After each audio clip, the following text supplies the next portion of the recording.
Here are 7 personal development books that every person on the planet should read if you want to be more successful. First up is Limitless by Jim Quick. This is literally the manual for understanding your brain so that you can learn faster, absorb more, and be more successful in anything you do. My favorite part of this book is learning about neuroplasticity and about how the brain can reform and reshape itself physically to adapt to new ways of thinking that make the likelihood of you succeeding become almost guaranteed and inevitable. Next is Worthy by Jamie Kern Lima. This is a book about how a woman went from being a Denny's waitress to becoming a billionaire. And she talks about how all of the game is learning to overcome your self-doubt. One of my favorite things that Jamie says in this book is you don't get what you deserve. You get what you believe you're worthy of. And if you want to change your life, you have to change the way that you think about yourself. This book will show you exactly how to do it. Next up is You Owe You by Eric Thomas. This is a man who spent part of his teenage years eating out of trash cans, being homeless, to becoming one of the most influential people in the world. And my favorite chapter in this book is where he talks about putting yourself in miracle territory. It's about pursuing goals and dreams and ambitions that seem so impossible. There's no way they could come true. That's what E.T. calls miracle territory, because it means that you're pursuing things that can only happen if God shows up and makes them happen. But if you don't pursue big dreams, if you don't pursue big things, if you don't stretch yourself, you never get a chance to witness God's power. So put yourself in miracle territory. Next is The Power of One More by Ed Milet.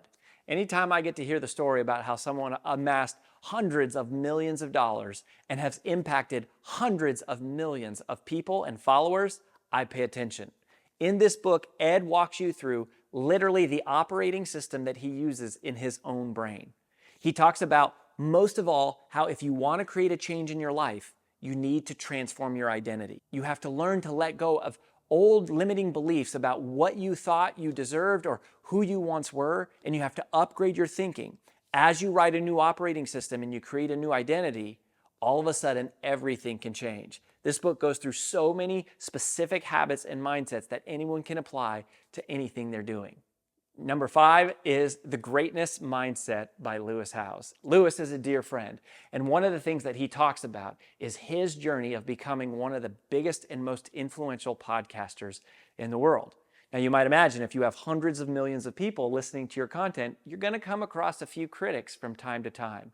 And hearing Lewis's strategies for how he overcomes or handles dealing with critics is life-changing. One of the things that he talks about is that you're going to be judged either way.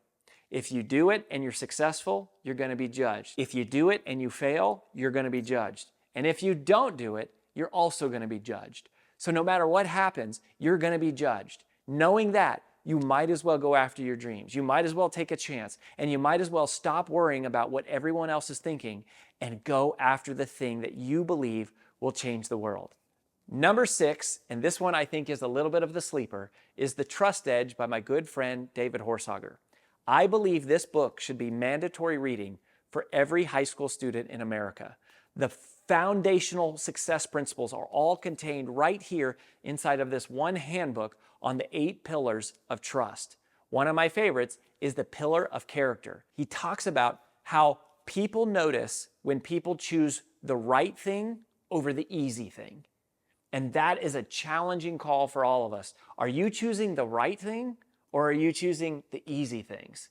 He talks about being consistent. He talks about having commitment, the 8 C's of building trust. This applies to any individual at any age and any organization of any size. To me, this is one of the best kept secrets in the world of self-help. Check it out. And then finally, no lack of self-promotion here, Take the Stairs by Rory Vaden, which also is me.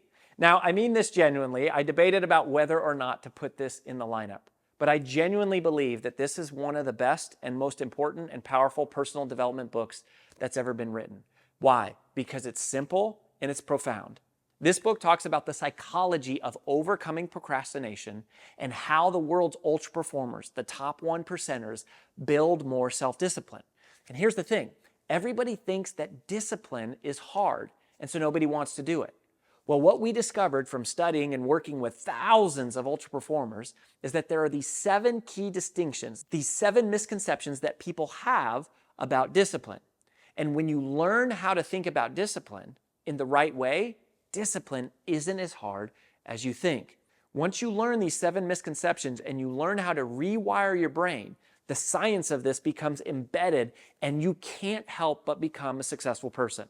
So take the stairs as just a metaphor for doing the things you know you should be doing, even when you don't feel like doing them. But this book is based in biology and science that has the power to change your life. So there you have it. 7 of my favorite books on all of personal development that apply to everybody all across the globe that I think you should read. If you don't believe me, just test me on this. Read them and see if your life doesn't start to change. Give them to people in your life that you care about and see if their life doesn't start to change. Apply them, share them with your company, and see if your company doesn't start to change. You have to remember something that my good friend Arnie Malham once told me. Books are the best and cheapest form of training that there is. There is no waste of time, and it is such a low investment of money, yet the returns can be astronomical. So check these 7 books out and leave your favorite self-development books down below in the comments, and I want to see what you're reading.